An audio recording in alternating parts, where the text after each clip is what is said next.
Thank you very much. So first of all, I would like to express many thanks organizers of this seminar for opportunity to give a talk here. Here is the title of my talk, and I'm going to start with the motivation for this Liouville-type theorem for steady-state Navier-Stokes equation. So because of course, you can prove many theorems under different assumptions, but it would be nice if your assumption somehow would be motivated by the big questions in the mathematical theory of hydrodynamics. And let me start with with the motivation. Here, this motivation is as follows.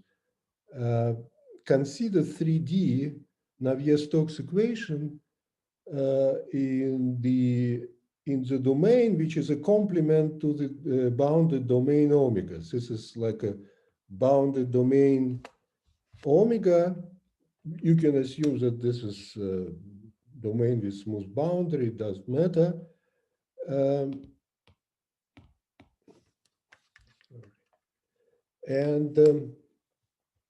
And you have this. Sorry, for some reason my pencil doesn't work.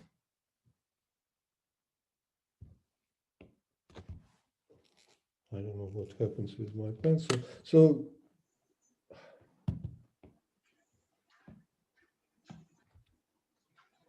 Okay, terrible. Okay, so anyway, you have this Navier-Stokes equation in the domain R3 minus omega, and this is steady state. There is no derivative in time, and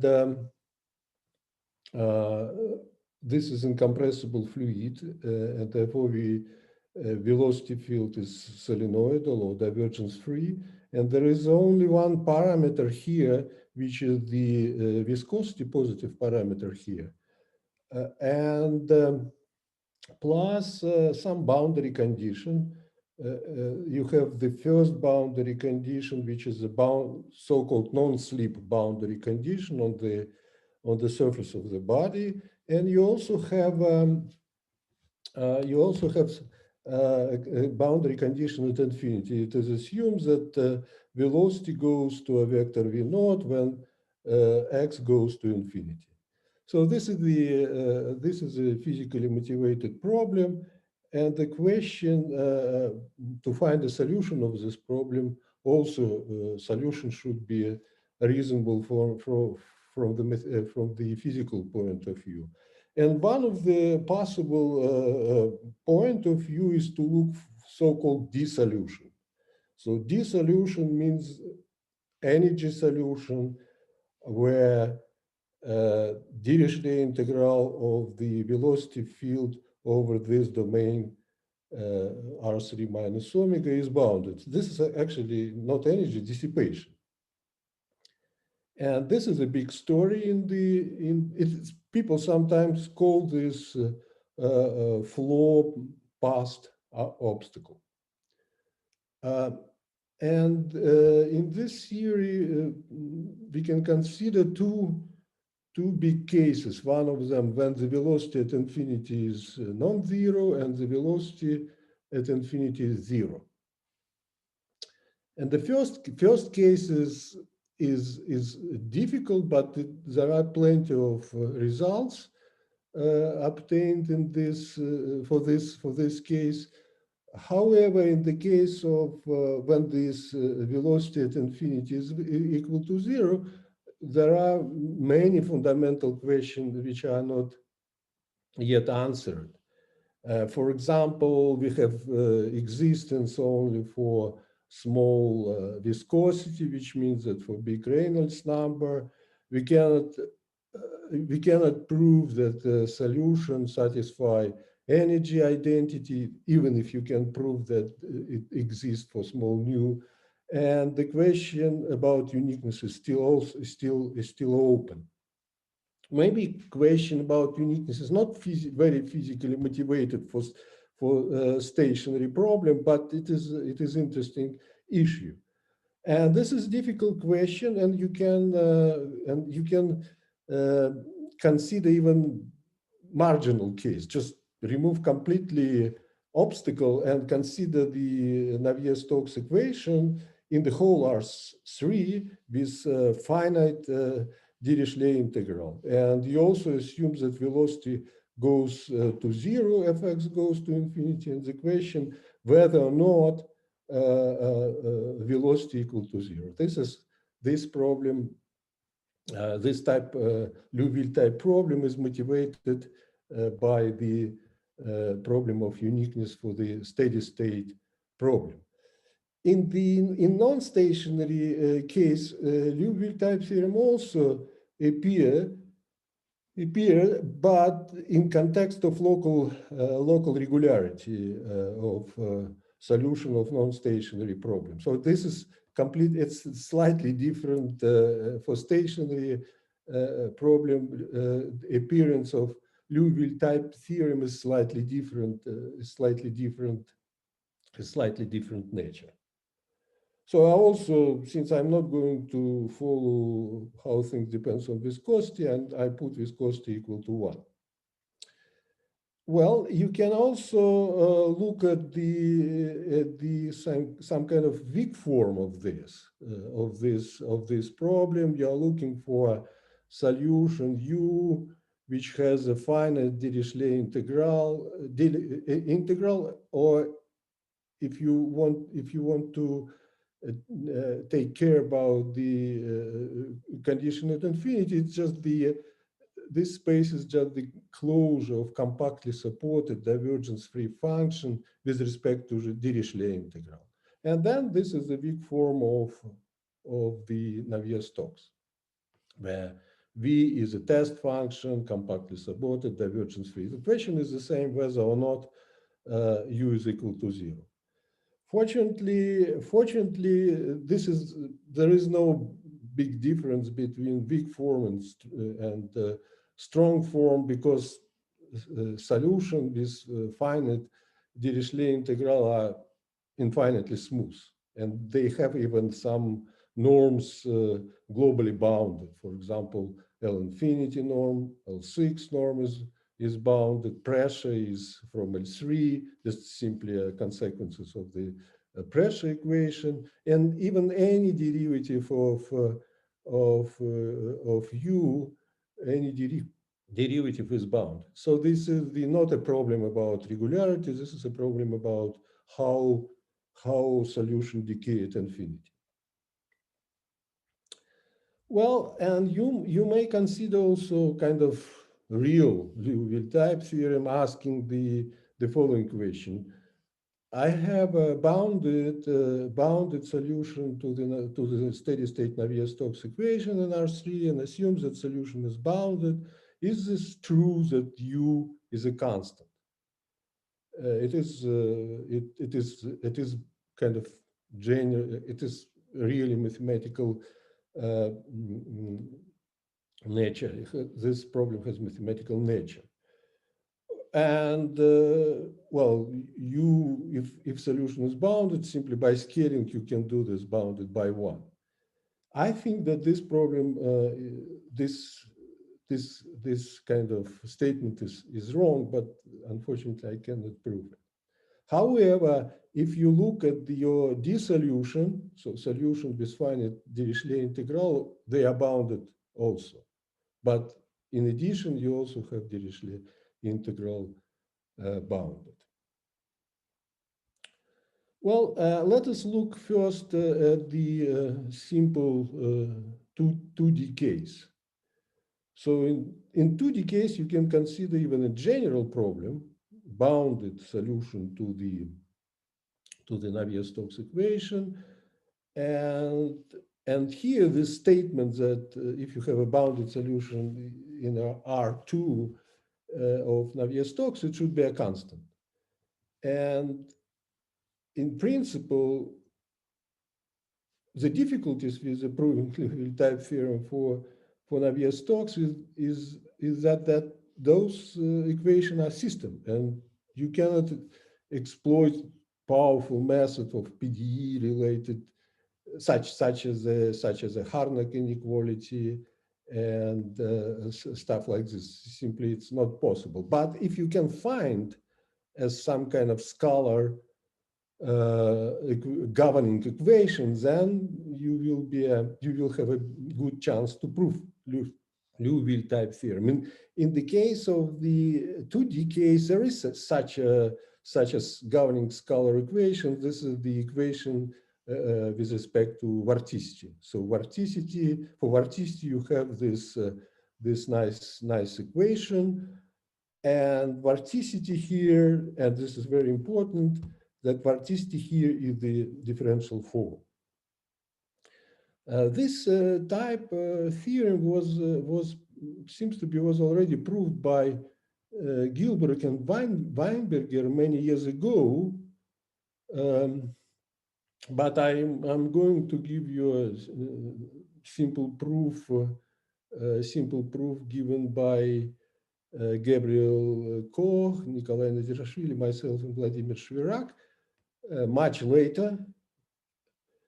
And the proof is simple, and you will see how important to find some governing scalar equation. So it is based on the lemma, which has a lot of generalization, but this lemma below is simply a reformulation of strong maximum principle. This lemma saying that if my supremum of vorticity or whatever is bounded, then given number epsilon positive, r positive, you can find the point on the plane such that my vorticity is very close to the supremum on the ball, on this ball, centered at this point. So the point of this theorem is that the r and epsilon can be taken arbitrary, but you have to pay price for this. You don't know where this point on the plane is. And the proof is based on first on the fact that everything, all in when U is bounded, then everything is every derivative of any order of U and W are bounded. And the first remark is that if you have a maximizing sequence, then infimum of omega over the ball centered at xn with fixed radius r, whatever r is, goes to supremum. And this is, again, you can prove this by using ad absurdum reduction by strong maximum principle. It's not very complicated. But this lemma is not enough to prove Liouville-type theorem in 2D case, and the proof is actually based on the fact that omega is a differential form. So let us prove that that you have Liouville-type theorem. Assume that your supremum is strictly positive. Then you can use our lemma, previous lemma, for given r, and for epsilon equal to m divided by 2. Then you can find the point xr such that this guy here bigger than m over 2 in this ball of radius r. So if you integrate your vorticities, and using the fact that omega is bigger than m over 2, you have estimate from below, m divided by 2 times the measure of the disk. And since it is differential form, you can integrate by parts. And because U is bounded, this guy actually will be proportional to R. while the left-hand side is proportional to r squared. Then you will get a contradiction if r goes to infinity. You see that if omega is not a differential form, then this lemma doesn't help you much. Another case where you also can find the scalar governing equation is the case of axial symmetry. So if you introduce a cylindrical coordinate, and if you have your vector expansion in this cylindrical coordinate, and the symmetry, axial symmetry means that all these functions are independent of phi. And here, as in, by the way, in 2D case, because what the proof which I explain, which I just explained, is actually can be applied to the non-stationary problem as well.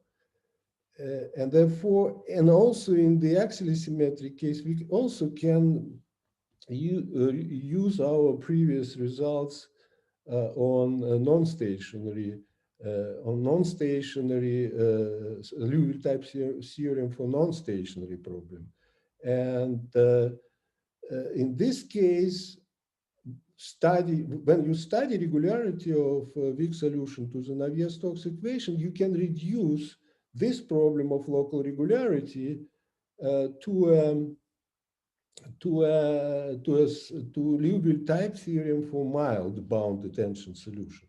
You see that the connection of mild bounded tension solution with the great problem in fluid mechanics is as follows. If you have a weak solution is unique if it is smooth, and smoothness in turn can be reduced to a Liouville-type theorem for mild bounded tension solution. That is not just the question, just a curious question, but it is important for the whole mathematical theory of the Navier-Stokes equation. And here is the definition of simple definition of mild bounded tension solution. We say that divergence-free U bounded is a mild bounded tension solution to the Navier-Stokes equation if you can find the pressure which is function as in time bounded with values in the space of a bounded mean oscillation and satisfy Navier-Stokes equation in the sense of distribution. That is the mild bounded tension solution. And this solution also possible to prove that this solution is very smooth. So no problem with this, with the smoothness of mild bounded tension solution. And obviously that steady state dissolution are actually a mild bounded tension solutions that are independent of time. And then we can use results again from the same paper of Gabriel Koch, Nikolai Nederschwer, myself, and Vladimir Shverak. And there are two outcomes in this paper. First, if you don't have a swirl, that this component is zero, that's a saying that no swirl, then you simply have so any mild bounded action solution is simply a constant vector directed to axis of symmetry. And therefore, of course, it is true also for the steady state solution. In the case of when in the general case, when the swirl is not zero, we have to add this additional decay assumption. This additional decay assumption where x dash modulus of x dash is simply a distance between the point x and the axis of symmetry. And if you have this additional decay assumption, then u is equal to zero. The same, of course, for the steady state. And the difference between these two cases is exactly both of them can be reduced to the scalar governing equation, but in one case is the unknown function is differential form and you can prove Liouville-type theorem, and in different it is not, and you cannot prove Liouville-type theorem in the full generality. Okay, now go to the 3D case, and as already I in my motivation I used the Gaudi argument, because Gaudi has a very good book on stationary steady-state Navier-Stokes equation, and he first who indicated that the simplest problem about uniqueness of for the flow path to obstacle is to check whether it works for the whether you have Liouville-type theorem, and he gave the first result in this direction. And now all our results more or less kind of fluctuation and variation of this result. And the Gaudi theorem saying the following: if U from L9 over 4, 9 over 2, and satisfy Navier-Stokes equation, then it must be 0. So, but it is not a solution of the problem, because for dissolution, when you have a Dirichlet integral is bounded and U is equal to 0, you have only U from L6. So L6 means that function from this space has a slower decay, and therefore it doesn't work. 9 over 2 is better in this sense. So the proof again is very simple and based on two ingredients, since we cannot find here scalar governing equation, and these two ingredients, first one is the linear theory. So linear theory saying that we can you can consider Navier-Stokes as a linear and with right-hand side, and in this right-hand side U times U, of course, is going to be in L9 over 4. And then linear series that you simply can drop one derivative, and this gradient and pressure is from L9 over 4. And the next ingredient, again, the next ingredient is Cacciopoli-type inequality. So the Cacciopoli-type inequality is very standard. You just take a function which is cutoff function which is 1 in the ball of radius r and 0 outside of the double ball, and then when you put everything in the right hand side of the Cacciopoli identity, you will see that under this assumption 9 over 2, all the R disappear, and you will have here things which are going to 0 because the corresponding integrals are finite. Therefore, those integral goes to 0. That's it. And next interesting result in this direction is Chai result, and the Chai is the only case where it is not actually based on the Cacciopoli-type inequality. It is based. His result is as follows: assume that you have a smooth solution to the Navier-Stokes equation, which has a 0 limit at infinity, and assume that Laplacian of it is from L6 6 over 5. Then U is 0.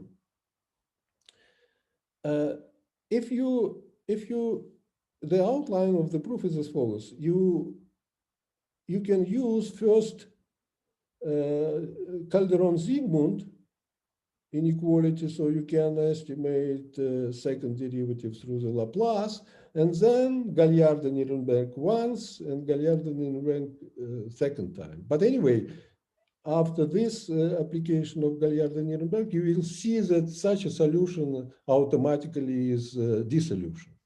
So this is dissolution, but unfortunately, dissolution doesn't satisfy this assumption. So what he is doing, first of all, just by the fact that is from L6, that is from L6 divided by 5, this guy is integrable, and therefore you can integrate by parts. Roughly speaking, you can integrate by parts, but this is the justifications that you can integrate by part is actually written here. Again, you use cutoff function against standard cutoff function, and you can show that this guy is going to 0 because of this, again, Hölder inequality and another Hölder inequality. So anyway, this guy goes to 0, and since it is integrable, you can pass to the limit here and conclude that is kind of justification of integration by parts. Well, it is obvious that it should be, but it works under the assumption that the Laplacian belongs to L5/6. So if you would prove that this 0, that this guy gives you the answer that you have a Liouville-type theory. So what Chaya did to prove this, he used this Bernoulli pressure. This is a Bernoulli pressure. This is one half of u squared plus p. And because of our assumption, Bernoulli pressure goes to 0 at infinity. So it goes to 0. And on the other hand, for the Bernoulli pressure, you have a nice equation where the left-hand side has a good structure, and the right-hand side has a good sign. So that means that you can apply strong maximum principle to a Bernoulli pressure or the head pressure. And Bernoulli principle says that since the limit is equal to 0 at infinity, then Bernoulli pressure is strictly negative for everywhere. It's strictly negative. And and you can rewrite Navier Stokes in terms of the Bernoulli pressure, and you will see the structure of this equation. So if you multiply this equation by u, by something which is proportional to u, the left-hand side is going to disappear. And that's what Chaya used. So we introduce this set where p of x is strictly less than 0, say less than minus epsilon, where epsilon is positive. Such a set of must be bounded and having the nice boundary for almost all epsilon. And then we multiply this our equation by something which is proportional to u, and plus negative part of p plus epsilon in some positive exponent delta. So certainly then you have here the full derivative. You can integrate by parts because p plus epsilon has a finite support, and this guy is 0, and therefore this guy is 0. So it remains to take a limit as delta goes to 1. As delta goes to 0. If delta goes to 0, this goes to 1 because this is strictly positive in this domain. And since u times u is is integrable, you can use Lebesgue theorem and conclude that this guy is essentially is equal to zero, and therefore the theorem is proved. Right. So other authors used the proof of Liouville-type theorem based mostly on the Cacciopoli-type inequality. And I'm going to show you simple cases. And again, so we consider smooth solution to the Navier Stokes, and U goes to zeros, S goes to infinity. So the first result in this direction is it is going to be improved later on, but we assume that U from L6, which is naturally for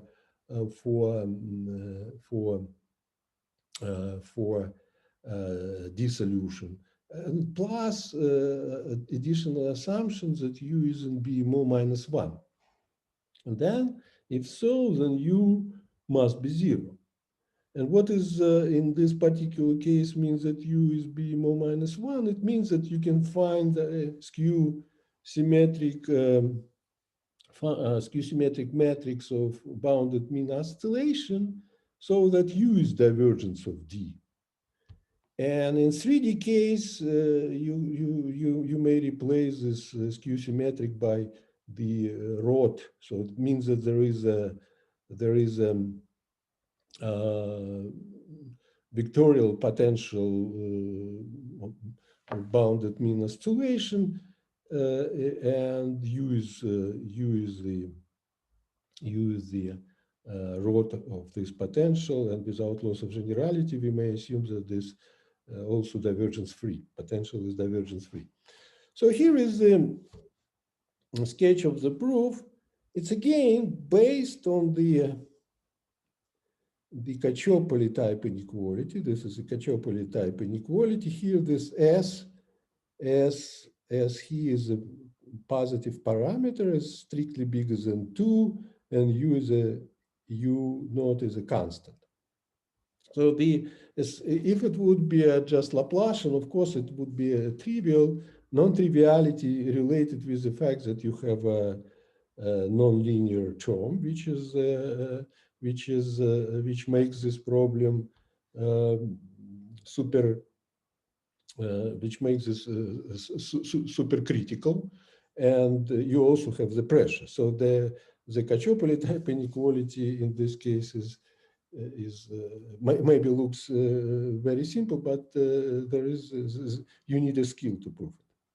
So anyway, if you assume first that S is equal to 6, U naught is equal to 0, X naught is equal to 0, then you may get that is the dissolution. So certainly we are this is the class of dissolution, subclass, because so far we cannot prove that U belongs to B more minus 1 for dissolution. And if you put S is equal to 3, U naught is a mean value over the ball of radius R, then you will get this inequality, which is very often appears if you want to prove high integrability of the gradient, which is again a standard technique. But it is local, but we want to use this as a global. Since we don't have a restriction on the radius, you can take supremum of the radius, and you will get here maximal function, Hardy-Littlewood maximal function of this function h, which is a gradient of u 2, 3 over 2. And then you take supremum on the left-hand side, and you will get this inequality for maximal function. You can integrate this inequality, and you will see that there is a nice property of the maximal function that they looks like a linear bounded operator. So it is bounded by this integral of this is bounded by h to 4 over 3, but this is exactly the Dirichlet integral. And then it means that means that this maximal function is integrable, but it cannot be if this function is uh, is non-negative. So and this is it cannot be in L1, and therefore H must be equal to 0, and you prove the Liouville-type theorem. And also, it is good idea to check whether this assumption doesn't covered by Gaudi theorem, but it is easily to find the vector W, which is bounded. You will see that this bounded vector rot of and V, if we take V as a rotor of this vector W, this is going to be in BMO minus 1 because it is bounded, and NML6, which is and doesn't belong to the space. So it's slightly different. And this theorem, if you look at the structure of this assumption, you will see that one guy is responsible for the decay. And this guy is responsible for the oscillation. So that means that if your oscillation in some sense are bounded, then you also have Liouville-type theorem. But it is also a hint how to construct a counterexample. Maybe it has wild oscillation, not necessarily a slow decay. Right, and there is a generalization of this result. Again, based on the Liouville-type theorem. And here is Liouville-type theorem is as follows.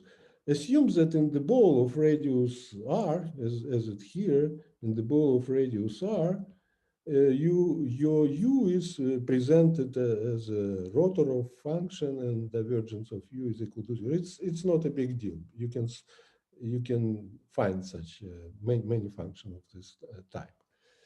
And then Cacciopoli type inequality now looks through the vectorial potential. So this is the gradient, and here is vectorial potential, and you can play with those functions. You can add, say, things which belong to the kernel of the rod, it's constant or scalar fields, scalar gradient of scalars and things like that. So anyway, this rod must be a rod of tilde, or rod of omega tilde, rod of omega hat. This should be U. So you have this Cacciopoli type inequality, and then from this you can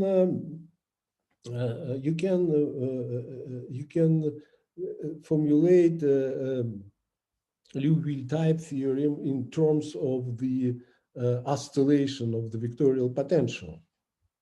So it turns if you T and alpha, and this is kind of oscillation. It's not oscillation because it is taking only, the integral is taking only in the center of the ball. It's not a real oscillation. It's much weaker. And if you have this guy is bounded, then U is equal to 0.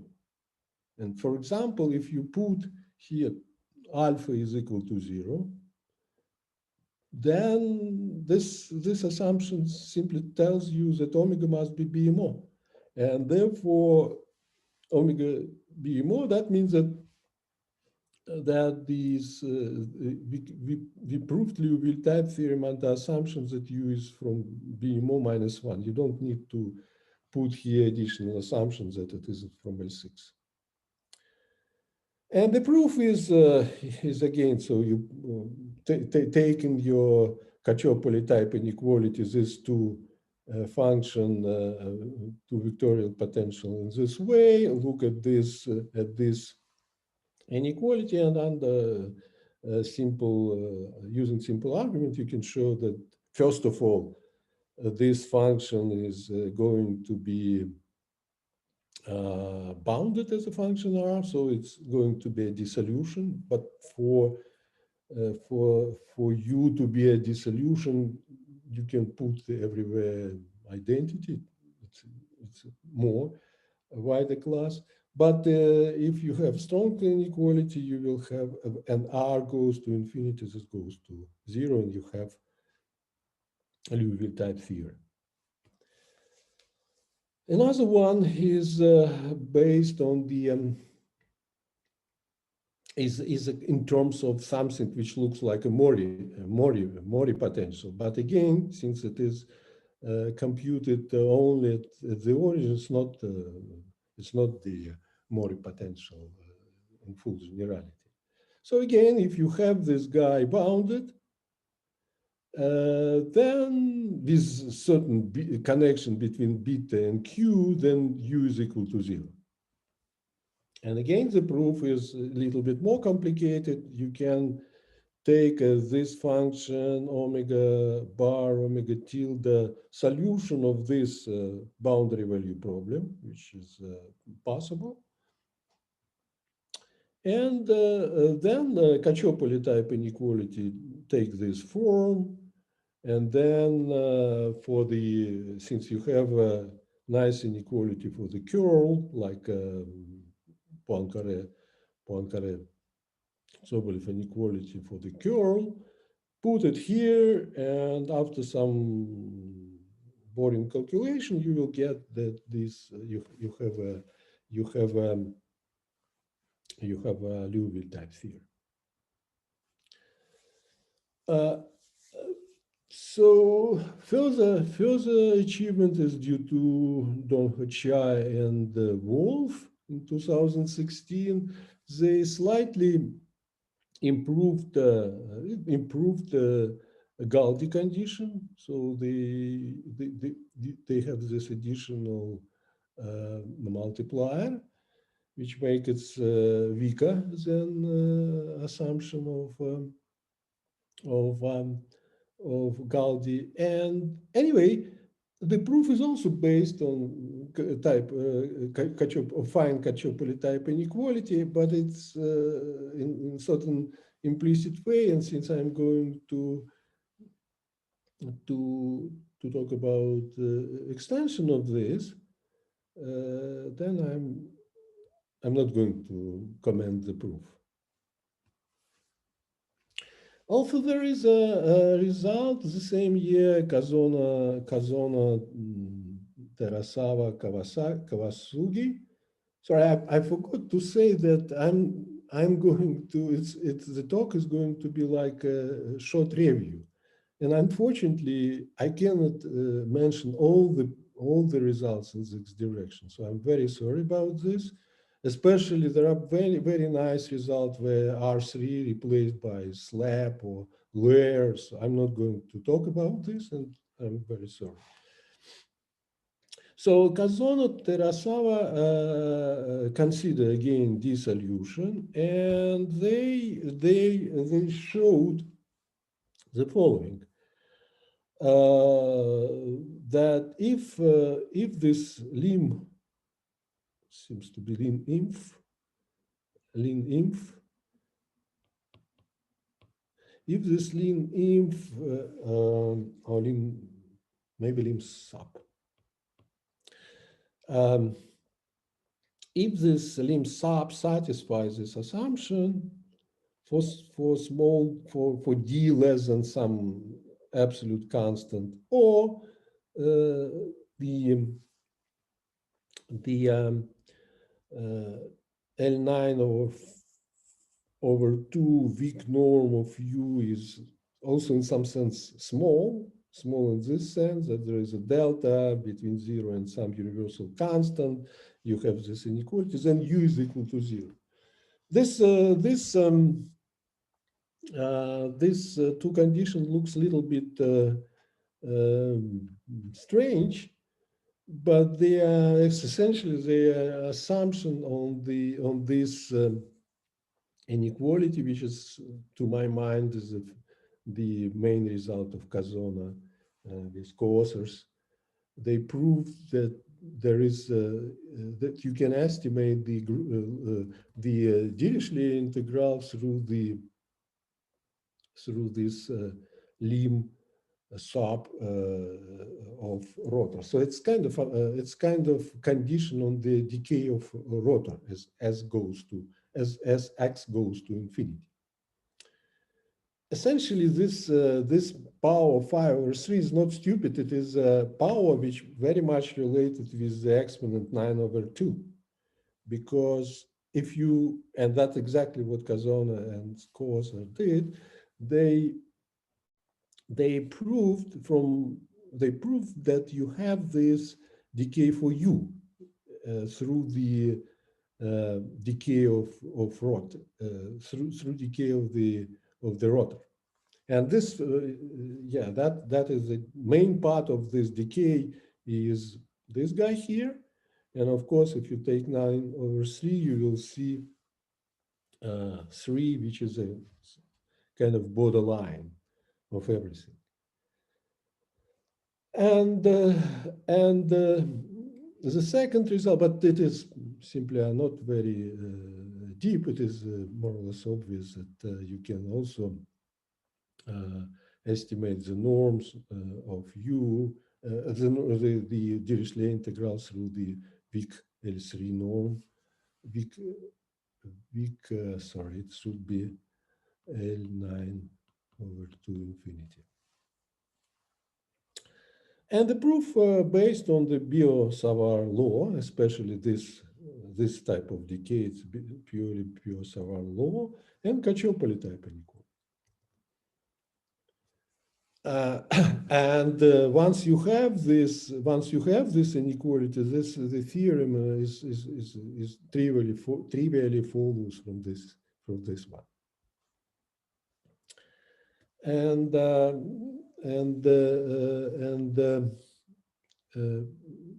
we also have the generalization of all this result where we're replacing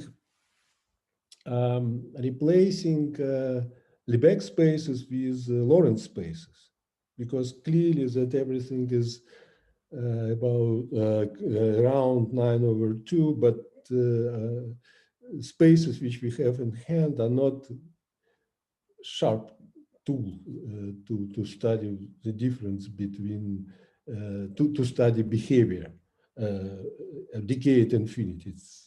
You need to have fine spaces, better spaces. So Lorentz spaces is slightly better than Lebesgue spaces, and here is the definition of Lorentz spaces. And here is the result, which is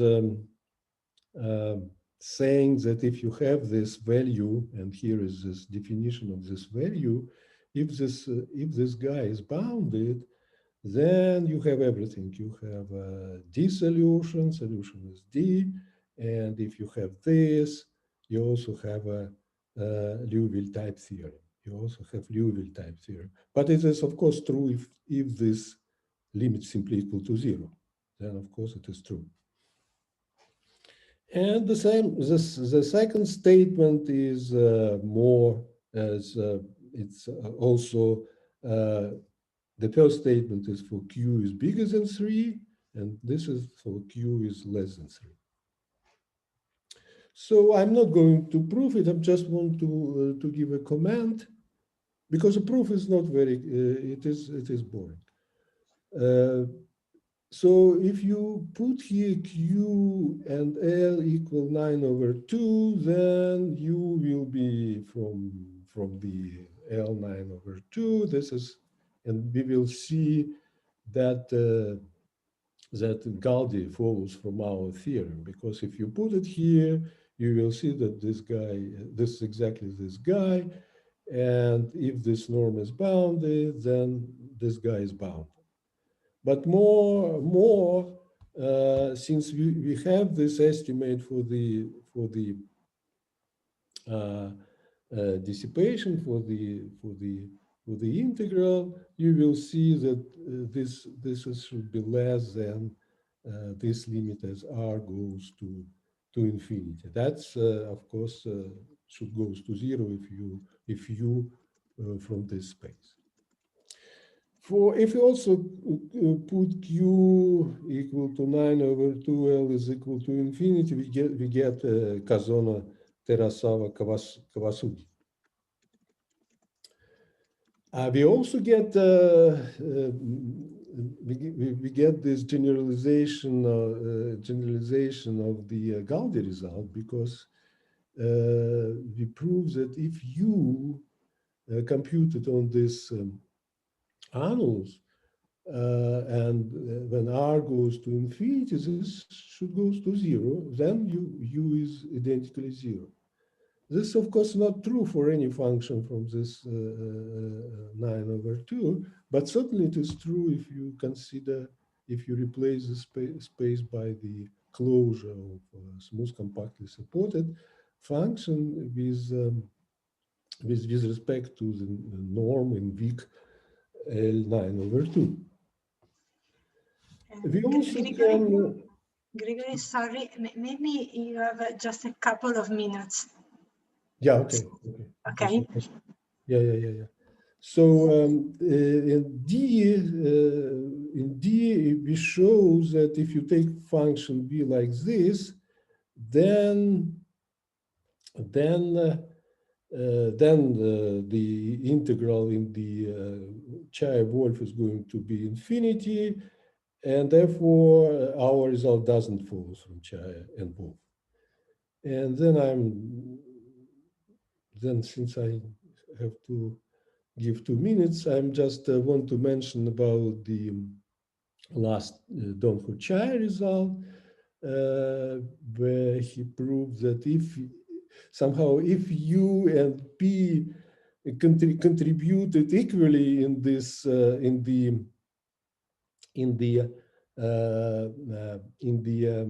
Bernoulli pressure, then you also have a Liouville-type theory. Okay, so thank you very much for your attention.